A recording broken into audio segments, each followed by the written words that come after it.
Tai mano vardas Evaldas ir esu šių metų Rokoperos ritmo grupės vadovas.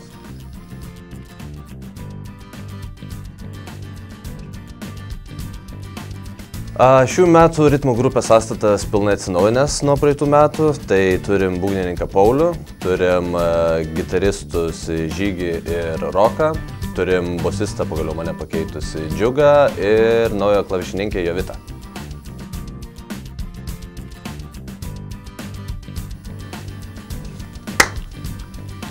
Šių metų muzikinė nuotaika rimtesnė palyginus su praeitais, kadangi turėjom tokią biškį balkanišką rokoperą, tai šių metų rokoperos tema yra sugrįžimas labiau prie roko, prie sunkesnės muzikos, tai manau visa nuotaika yra labiau rimtesnė tokia, labiau patinkanti platesnei žiūrovų daliai.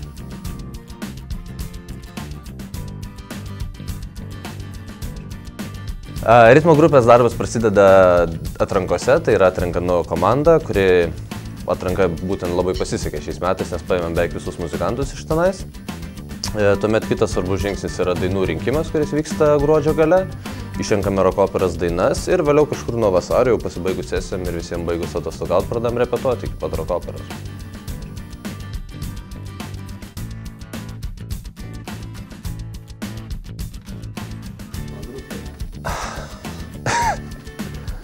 Ačiū Dievui, jų nebuvo.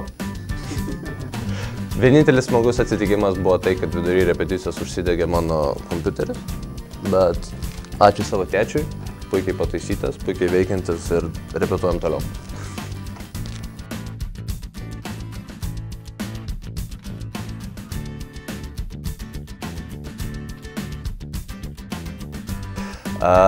Šių metų žiūrovas tikrai neišgirs tokių visiškai popsinių dainų, dėja neišgirs ABBOS, nes kitiem vadovam nepatiko.